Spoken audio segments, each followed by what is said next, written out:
Hey, Ethan, it's great to be here with you, talking as we usually do about movies and where you've come from and what inspired you.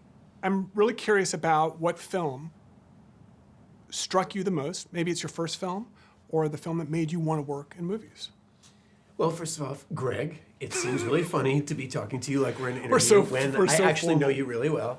I do think it's important for people listening to us knuckleheads talking to know that we've done a couple graphic novels together. Yeah. You are a great artist, Okay. and I love talking about movies with you. I think my first movie that I ever saw, according to my mother, is also probably still my favorite movie. Mm-hmm.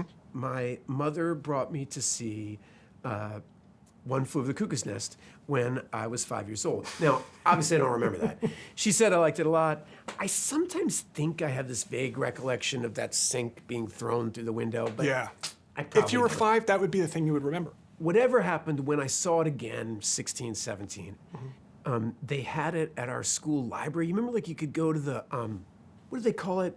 Like there was a word. The AV room? AV room Is that in the it? Yeah, yeah. library. And you put on the headphones? And you put on the headphones, and they had like 10 VHSs. And they had decided that One Flew Over the Cuckoo's Nest, because it was part of the Ken Kesey senior curriculum of reading, Right. you were allowed to do that. And I just watched it over and over again, and I just couldn't believe what was Jack Nicholson. Now, Yeah. years later, I realized, oh, wow, Ken Kesey, oh, wow, Milos Forman. Yep. And, but there is something about that moment when Will Sampson says juicy fruit and Jack Nicholson says, "You fooled him, Chief." You know, they've been giving me 16 watts a day. Next chick takes me on, it's gonna light up like a pinball machine. I love that movie so much. Paul Schrader has this thing that he used to say, when we were doing First Reformed and people would ask him about the ending of that movie and how weird it was. And he said that a good movie starts when the end credits roll. Right. And that it's basically, Right. the movie itself is ringing a bell, but the vibration of the bell You is the take it away music. with you when you leave the theater. And Will Sampson throwing that sink, because there's that moment where Nicholson says, he bets everybody that whether he can throw the sink out the window, Yeah. and he can't do it. And then he turns to someone else and says, "At least I tried." I used to, I put that quote over my typewriter when I was a kid. Just, Oh, at least I tried. At least I tried. Oh, perfect. You know, just to say, Yeah. fuck it, all right, I suck, but like, I'm gonna go down like Nicholson. Risk failure, but by trying. So we both were born in Texas and grew up, at least our young years growing up in Texas. And I know that had a huge impact on how you see the world. I know it did for myself. And it informs a kind of a love of that kind of culture and that filmmaking in the West and Westerns and the native stories down there and Mexico and all of that stuff. It's just kind of blended in. It's very particular to America in a lot of ways. And it must have had an influence on how, and the choices that you make, the things that you're interested in, whatever drew you to the medium. It's true, you know, when I think about where I really fell in love with movies, there's some people have this poetic thing. You know, I've heard Scorsese talking about, you know, the movie theaters in Times Square that you go to. And Did you just watch movies all the time? he must have, but my parents were really young when I was born, and they split up, and I would spend the summers with my dad. And so I was 6, 7, 8, and he was like 25, 26. Like, he was a young man with this kid, and he would sleep really late on Sundays. Like, you know, sometimes he'd get up at 2 in the afternoon or something. God. Like, who knows what. Obviously, you know, he was a young man the night before, right? And I would sit there, and on Channel 11, they just played Westerns all Sunday, over and over and over and over again. Yep. And I just watched them all. Yeah. And I loved it. And I would just sit there and wait for my dad to get up, and like, and every week there would be this other slew of Westerns. And so you're right, that is my great teacher. Now, of course, as you get older, one of the things I started really liking was the Westerns that undid the Western and told you what a lie the Westerns Yep. were. Because one of the big problems with the American Western is they tend to ignore human bondage and the attempted genocide Yeah, of the native a populace. lot of it, They yeah. try to kind of downplay that part of it.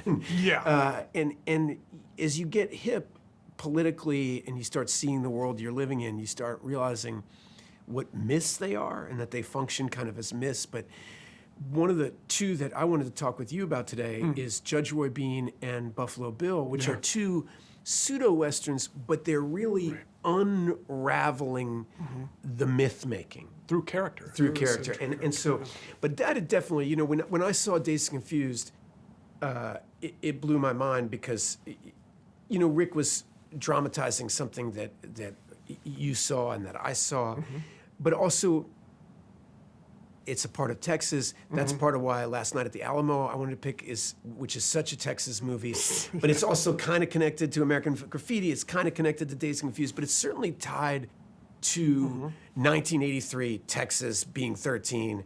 Those cars, those people, that places. God. That's how I fell in love with movies. And I used to go.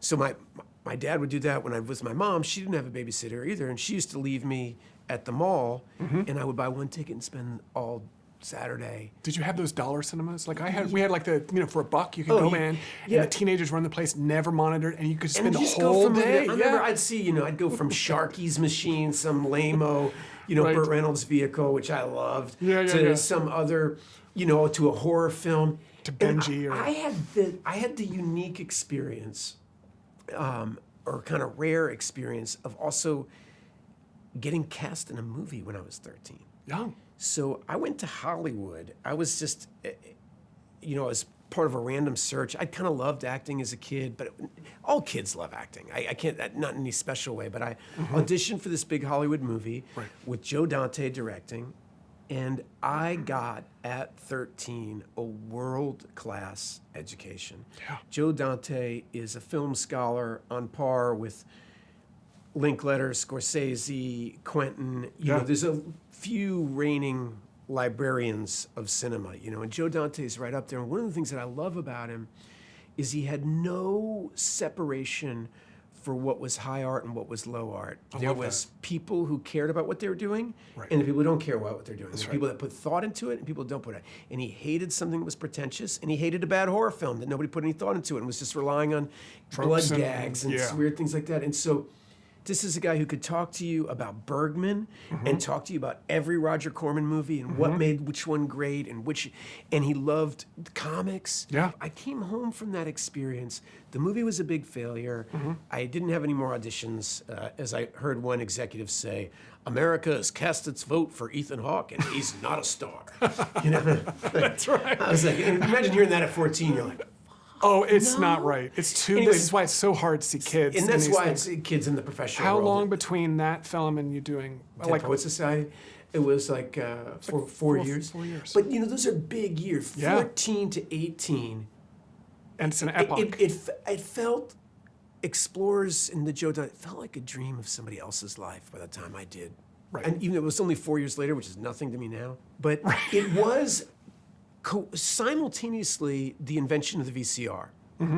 And so I came back from Explorers having been, because Joe Dante would screen movies at his house. He had a projection booth, and he would project, awesome. he would show prints of movies in his house. Yeah, I think Hooper does this every year to shows Nightmare and Halloween. It was amazing. So we would go over to his house and watch movies, and but that was unheard of because it was pre the VCR, right? Yeah. So then the VCR comes out, and now I can go to Rite Aid, and I can rent movies. Now at first, Rite Aid had 10 movies. Like you could and I remember Like a spinner rack. they had a spinner rack, and they usually weren't very. I remember for some reason they had Slaughterhouse 5, which is not a great film. No. You know, but that was like one of the 8 movies they had, and I watched that 4 times or something like that. Yeah. And but I started after school. You know, I was your classic latchkey kid, meaning school got off at 3, somewhere around there. My mom got home from work around 7:15, so I had 4 hours.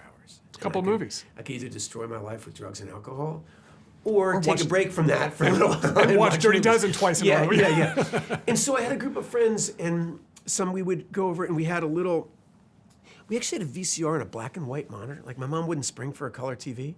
They were rare back then. It took us forever to get one. So I watched Apocalypse Now Yeah. on the VHS in black and Black white. and white, which works. And then, my mom got the Sony Triniton or whatever, went color, and it was like a whole new world. And that like little movie club I had, believe it or not, Chris McQuarrie was a part of that. Brandon Boyce, there was a bunch of us who didn't have anywhere to, we started not engaging in sports. And we started watching movies all the time. And these guys were really fun to talk. I had a great group of friends that we could just devour these movies and talk about them. I don't like that movie. I do like that movie. How could you not like that movie? That movie's pretentious. This movie's brilliant. And that was my own education that really came out of that. And obviously, I'd go to the movie theater too whenever I could. But the bulk of my screening experience was Sunday mornings at my dad's television set. Yeah. Getting dropped off at the mall with my mom or VHS Yeah, after Creature school. double feature. Yeah. And it seemed like we had a channel in Houston that they clearly had no money, and they had no money for licensing and this stuff. So they showed nothing but Abbott and Costello films and old Gene Kelly, just old stuff, which at that time was 30 years old. I mean, we're talking 70s and 80s or 40 years old. And it was just a nonstop spew of it. And they barely even had commercials. I loved it so much. And it broke my heart when, I think Home Shopping ended up occupying. One day I turned it on. Oh, no, it was gone. And it was just Home Shopping. And I waited for days for it to stop, and it never did. We had the same version of that channel. They would play Twilight Zones all the time. Oh, the zones and the marathons. The they nonstop did a marathons. total Twilight And Zone creepy marathon, Doctor Who Outer episodes. Limits ones. Yeah, Doctor Who was so amazing. So scary. Film isn't always there to comfort, right? I think we both enjoy films that challenge you and kind of put you off your balance a little bit. And I'm curious to know what films come to mind that really unnerved you or disturbed you, and how that appreciation changed, if at all, in seeing it again later and later. It's tricky, right? It is tricky. First of all, because I kind of enjoy being disturbed, so I don't have a big negative. Maybe it doesn't some have to be people negative. have they'll get so mad at me. I'll meet somebody in the street that's like actively mad at me about the way a movie ended because they found it disturbing or too violent or too this or that. Right. My brain doesn't work that way. I do remember my mom taking me to see Bob Fosse's All That Jazz, and then insisting I leave. At what point in the movie? As I recall, there's a point when there's some naked women flirting with the young Bob Fosse character, and he pees himself. And my mother decides that now is the time I have to leave this movie. It's too grown up for me. I love it. After you've already seen the thing that's inspiring you to get out of and it. I didn't even want to see All That Jazz. I wanted to see, I'm sure I wanted to see a Burma. I'm sure I wanted to see Like Smokey Empire and the or something. Bandit or something like that. Exactly. Right? So she said, you go see Smokey and the Bandit. I was like, all right, cool. And I walked out, and then I watched all That Jazz from the back. Oh, you stayed? Probably because they had boobs in it, yeah. Well, yeah, I mean, that was a leading edge. That was, Yeah, I that was don't remember really- what Porky's is about, but that was the only girl. But I remember I saw it 4 times because Yeah. of that one event. Yeah, oh my God. And it is funny, we all have these secret movies that mean something to us. And sometimes it means they're good, and sometimes it means, I swear, I probably saw Repo Man 100 times. I don't know why I watched that movie so many times. But, suppose you're thinking about a plate of shrimp, and somebody says shrimp or plate. No reason. Don't go looking for one. I don't know why. I used to say that ordinary. My brother and I used to say this to each other all the time. We'd get the mall or something. We just go, ordinary fucking people. I hate them. Ours was, that's one of my rules. That's one of my rules. Hey, let's go get some sushi and not pay. It's because there's so much. That thing is so dense. There's so much to see. And every time I watch Repo Man, I see something new that I missed. We're selling Bibles to El Salvador. We're on the honor roll of the Chariots of Fire. That's great, Mom, but you remember on the money you said you were going to give me when I went to college? I think I want the money now. Just go to college later. Is there a film that you wish you were there to be at the moment when it was being made? Like, what's the film that you wanted to see being made of any time, any era in the history of filmmaking? Well, my brain goes immediately to 2 places. Okay. Like something about Eagle Pennell's Last Night at the Alamo. Right. That looks like good friends making something they believe in. They believe in each other. They're against the world, and they're fighting for their song. and it's got an edge to it that I find really exciting. Yeah. I feel that, the most, when I watched Get Back about the Beatles, Yep. I would kill myself Oh my God. if I could be in the room. Watching them write a song. Crazy. It was just bliss. It's better than life, as far as I'm concerned. I love that. It's better than life. I definitely like their life better than mine. Right.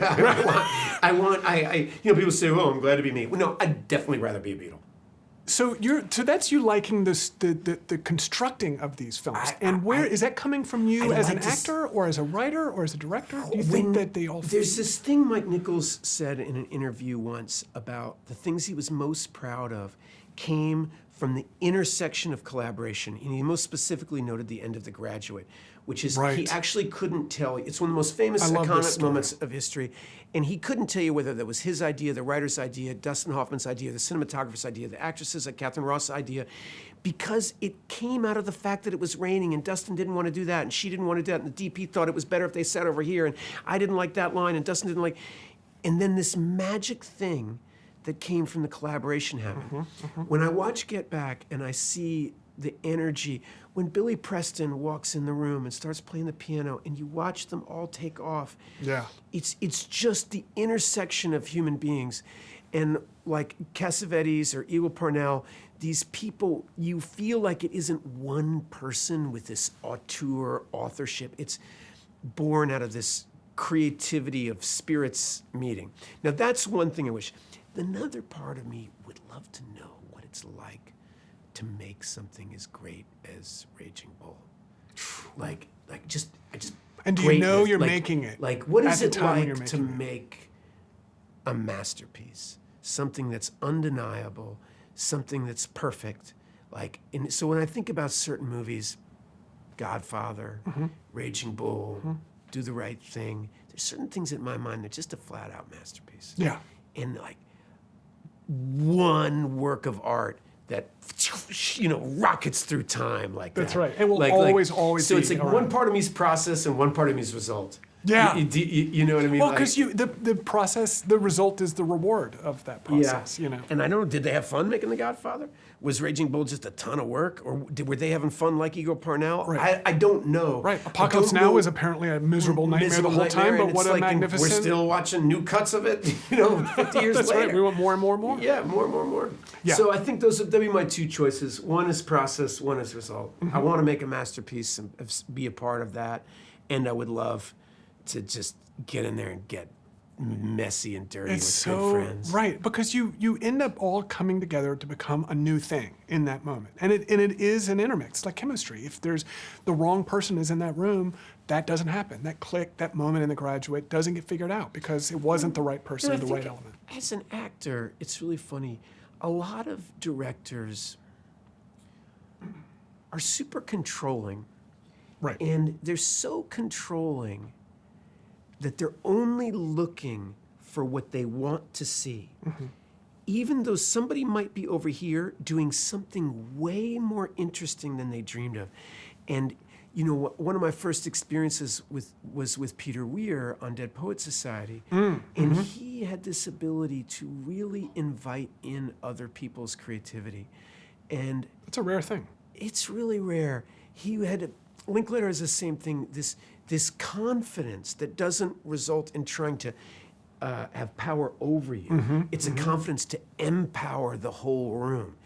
And that, to me, is magic. Yeah. And when I direct, that's what I always want to do. Is like, I want, if you and I are going to write together, I want to be a great partner. I want this to be the best writing experience of your life. I want, when I have a scene partner on stage, I want them to do the best work. And how can I, without giving up my own integrity, I have two jobs: protect my own integrity and cultivate the integrity of others, right? Yeah, yeah. And, At like, the same time, at and the back same and time. let each other feed each other.